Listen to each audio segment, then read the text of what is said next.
שינוי מין הוא תהליך מורכב, שמתחיל בהכרה עצמית בשוני שבין הזהות המגדרית לבין התפיסה והתחושה הנפשית. כל המידע על תהליך שינוי מין בסרטון הבא.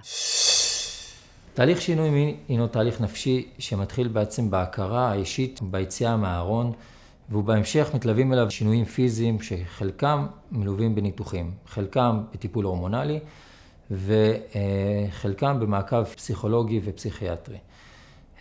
הניתוחים לשינוי מין מתבצעים הן מזכר לנקבה והן מנקבה לזכר, כשהשכיחות הגבוהה יותר היא מזכר לנקבה ביחס של 3:1. את הניתוחים האלה ניתן לבצע בארץ הן באופן פרטי והן באופן ציבורי, כשאת הניתוח לשינוי איבר המין עצמו ניתן לבצע אך ורק בבית חולים ציבורי, שבו קיים רופא המומחה לשינוי מין. על מנת לעבור ניתוח לשינוי מין, יש צורך לעבור ועדה. את הוועדה הזו הקים משרד הבריאות, והקריטריונים למעבר הוועדה הם מאוד פשוטים. סך הכל גיל מעל 18, חתימה על הסכמה מדעת, לפחות 12 חודשים במעקב הוועדה ותחת טיפול הורמונלי, והסכמה של כל חברי הוועדה לקיום הניתוחים. המטרה היא בעצם לוודא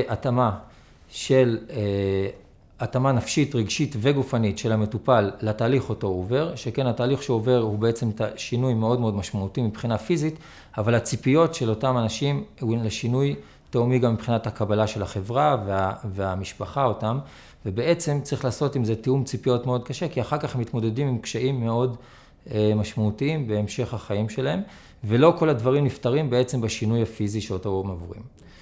לפני הניתוח בעצם התהליך מתחיל בטיפול הורמונלי, שאותו יש לבצע תחת מעקב אנדוקרינולוג. אנשים שעוברים שינוי מין ונותנים הורמונים על דעת עצמם, בעצם עלולים לגרום נזק גופני ונפשי בגלל השינויים שזה עושה בגוף שלהם.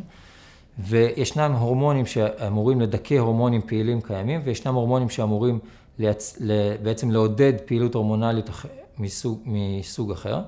ויש להתאים את הטיפול ההורמונלי בעצם לכל אדם לפי מצב בריאותו ולפי גילו וכדומה.